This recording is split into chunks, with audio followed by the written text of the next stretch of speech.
ஐந்து கரத்தனை ஆனை முகத்தினை இந்தின் இளம்பிறை போலும் ஈற்றனை நந்தி மகந்தனை ஞான கொழுந்தனை புந்தியில் வைத்தடி போற்றுகின்றேனே. ஜோதிட சொந்தங்கள் எல்லாருக்கும் வணக்கம். ஒரு நண்பர் கேள்வி கேட்டிருந்தார், நல்ல கேள்வி, அது எல்லாத்துக்கும் பிரயோஜனமாக இருக்கும், நானும் என்ன இது பண்ணிக்கிறதுக்காக இருக்கும். சார், வாட் இஸ் த பலன் ஃபார் பாதகாதிபதி அண்டு மாரகாதிபதி கன்ஜங்ஷன் வித்தவுட் எனி பிளானட் பார்வை? குரு வாத்திருச்சுன்னு சொல்லி எஸ்கேப் ஆயிராத. பாதகாதிபதியும் மாரகாதிபதியும் இணைந்திருந்தால் என்ன நடக்கும்? வாட் இஸ் த பலன்? கேள்வி யார் தெரியுமா? அவினாஷ் ராஜ். இப்போ பாருங்க, இதுக்கு என்ன பதில் சொல்றது? முதல்ல பாதகாதிபதினா யாரு, மாரகாதிபதினா யாரு? சரராசிக்கு 11க்கு அதிபதி பாதகாதிபதி, ஸ்திர ராசிக்கு 9க்கு அதிபதி பாதகாதிபதி, உபயராசிக்கு 7க்கு அதிபதி பாதகாதிபதி. இவங்கெல்லாம் பாதகாதிபதிகள். சரி, மாரகாதிபதிகள் யாரு அப்படின்னா, சரராசிக்கு 2-7க்கு அதிபதி மாரகாதிபதி, ஸ்திர ராசிக்கு 3-8க்கு அதிபதி மாரகாதிபதி, உபயராசிக்கு 2-11க்கு அதிபதி மாரகாதிபதி. இதுல பாடபேதங்கள் நிறைய இருக்கு. எது? இந்த 2-7 பொது மாரகஸ்தானம் அப்படின்னு சொல்லுவாங்க. அதே மாதிரி உபயராசிக்கு 3-8க்கு அதிபதி மாரகாதிபதி, சரராசிக்கு 2-7க்கு அதிபதி, ஸ்திர ராசிக்கு 3-8க்கு அதிபதி, உபயராசிக்கு 3-11க்கு அதிபதி மாரகாதிபதினு சொல்ற நூல்களும் உண்டு. இதுல நிறைய பாடபேதம் இருக்கு. இது இல்லாம பொது மாரகஸ்தானம்ங்கிறது 2-7ஆம் இடம் எல்லா ராசிக்கும். இப்போ எந்த இடத்துல இந்த பொது மாரகஸ்தானத்தை வச்சு பலன் எடுக்கிறது? எந்த ஜாதகத்துக்கு சரராசிக்கான அந்த பலன் எடுக்கிறது மாரகாதிபதிக்கு, ஸ்திர ராசிக்கு எங்க வச்சு எடுக்கிறது, எந்த ஜாதகத்துக்கு எப்படி எடுக்கிறது, அல்லது பொது மாரகஸ்தானத்தை எடுத்துக்கிறதா அப்படின்னு பழகிறதா சார் ஜோசியம். இந்த ஜோசியங்கிறது வந்து லட்டு மாதிரி கிடையாது, புட்டு வாயில ஓடுறதும் உடனே இனிக்கும் சாப்பிட்றலாம். இது பலாப்பழம் மாதிரி, அதை தூக்குறதும் கஷ்டம், டிரான்ஸ்போர்ட் பண்ணி கொண்டு வர்றதும் கஷ்டம், அப்புறம் அறுக்கிறது அதை விட சிரமம், அதுலேருந்து உருவுறது எல்லாம் ஒட்டிக்கும், கையெல்லாம் பிசு பிசுன்னு. அப்போ அது மாதிரி இந்த ஜோதிடம் அப்படிங்கிறது வந்து எந்த இடத்துல எந்த டூலை தூக்கி யூஸ் பண்ணணும் அப்படிங்கிறது இப்போ ஒன்றும் வேண்டாம். ஒரு மெக்கானிக்கை பார்த்தீங்கன்னா 10-12 ஏடு, அந்த 20-22 ஏடு அப்படிலாம் சொல்லுவாங்க. அது கரெக்டாக அந்த ஸ்பேனரை போட்டால் டக்குன்னு உட்காரம் அந்த நட்டு. எப்படி? Through experience. அது மாதிரி அனுபவத்தில் தான் வரணும், சித்திரமும் கைப்பழக்கம் தான். இருந்தாலும் மாரகாதிபதியும் பாதகாதிபதியும் ஒன்று சேர்ந்து உட்காந்துருக்கிறதுங்கிறது கேட்குறதுக்கு ரொம்ப டஃப்பாக இருக்க மாதிரி தெரியும். ஆனால் அப்படிலாம் ஒன்றும் கிடையாது. அதாவது எப்படின்னா, மாரகாதிபதி திசையில் பாதகாதிபதி புத்தியோ, பாதகாதிபதி திசையில் மாரகாதிபதி புத்தியோ நடக்கலை, சிரமப்படுத்தலாம். அதுக்குன்னு உசுறு போயிரும்னு சொல்ல முடியாது.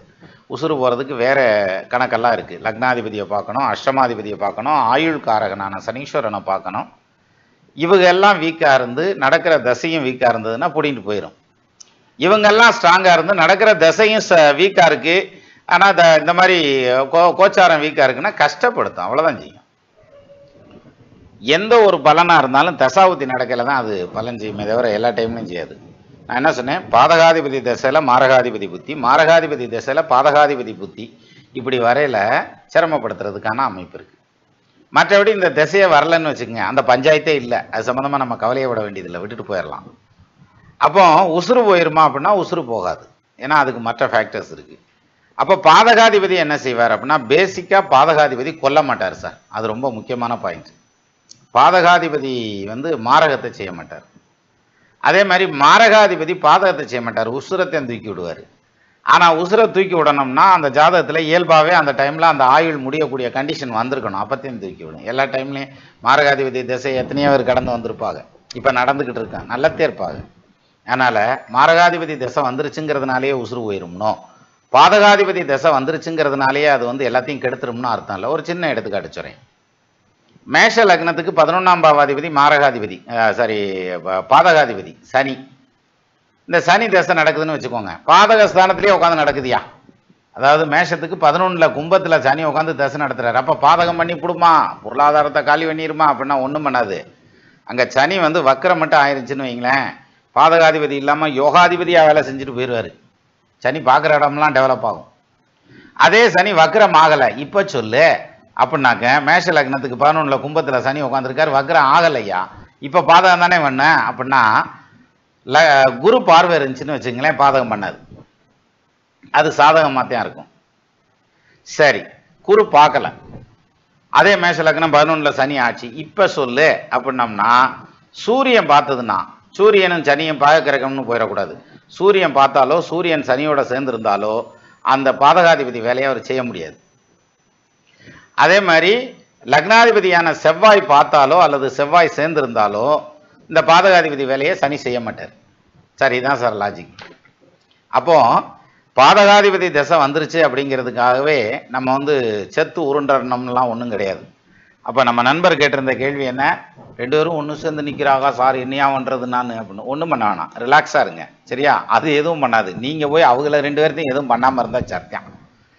மீண்டும் நம்ம இன்னொரு காணொலியில் சந்திக்கலாம். நமது நண்பர்கள் ஆள் போல் தழைதழைத்து அருகது போல் வேரூன்றி மூங்கில் போல் கிளை கிழைத்து முதியாமல் வாழ்ந்திருக்க வாழ்கவென வாழ்த்தி அமைகிறேன். வணக்கம்.